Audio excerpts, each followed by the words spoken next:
मंडळी, रक्षाबंधनाला राखी बांधण्याआधी घड्याळ नक्की पहा, कारण हे 3 मुहूर्त आहेत खास. रक्षाबंधनाला फक्त राखी बांधायची आणि ओवाळायचं एवढंच नाही, तर राखी बांधण्याची वेळही शुभ मानली जाते. यंदा 28 ऑगस्टला रक्षाबंधन साजरा होणार असून राखी बांधण्यासाठी 3 शुभ मुहूर्त सांगण्यात आले आहेत.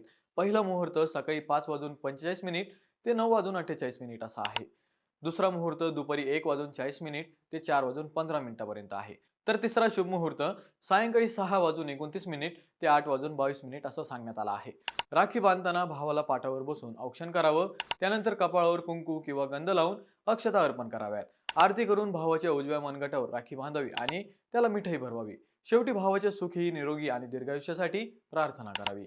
धार्मिक परंपरेनुसार शुभ मुहूर्तावर केलेलं मंगल कार्य अधिक शुभ मानलं जातं. त्यामुळे राखी बांधण्यापूर्वी या 3 वेळा लक्षात ठेवा आणि हा माहितीपूर्ण व्हिडिओ तुमच्या मित्रमैत्रिणींना लगेच शेअर करा.